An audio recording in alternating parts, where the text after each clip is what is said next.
Does it run in families? I don't think it's a question of genes as much as it is a question of environment. So there was an example in psychology, someone once told me, one of my professors, that when there's an instrument and someone's playing the instrument, who's making the music? Is it the person who's blowing into the pipe or whatever it is? Or is it the device itself? Like, where does that music come out from? So the answer was, it's a combination. It's a synergy between these two things. So genetics does play a role in some mental health issues, but environment as well. So if we have, for example, children who are growing up in a situation where one or both parents are very down all the time, that impacts the child, whether the child recognizes it or not.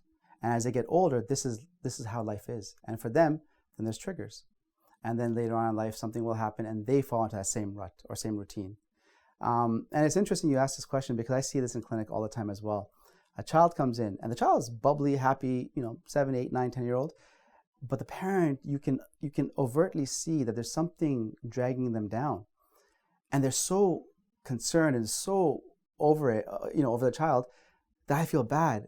And I say, this child is going to become what this parent is. And many a time I've told the parent, I said, listen, you need to, really tone it down, reel it back in a bit, because the way you're behaving and the anxiety you're projecting, your child's going to learn this. And it's always, not always, but often it's a signal, it's a wake-up sign that, hey, no one ever told me that. Or, yeah, you're right. And that can break a cycle, just being aware that my behavior impacts my children. So in terms of does it run in families? Yeah, there are certain mental health issues that do have genetic bases or predispositions, let's say, potentially to manifest. But I find it's the environment. I find it's the environment in the home, in the group, in the community setting that the person's coming up in that predisposes them to being more sensitive, let's say, or being prone, so to speak. And then later on in life, something will happen and trigger, and they fall into this rut. Yes, I think back home, because generally speaking, no one has mental health issues, no one gets diagnosed with mental health issues. You can have an auntie or an uncle or a cousin who's just manifesting all the signs of mental health issues: depression, sadness, anger, frustration, irritability, everything. But it will never be called mental health, right? So I think that's one thing.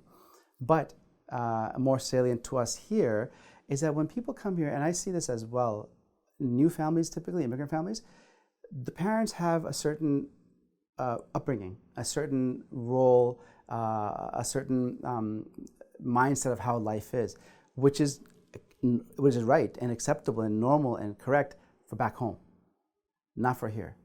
So then what happens is the kids, or the people who are trying to assimilate or trying to learn to live here, they're stuck because there's one mentality that's being shown to them or taught to them. And then the street and the school and the environment and the friends is a different mentality. So I think that here for us, the more salient aspect is that we're diagnosing more and more issues just because there's this disconnect of how do I be? I am Ikram in the masjid. I'm Ikram on the basketball court. I am Ikram in the clinic. And in each setting, the person feels I have to be a different Ikram.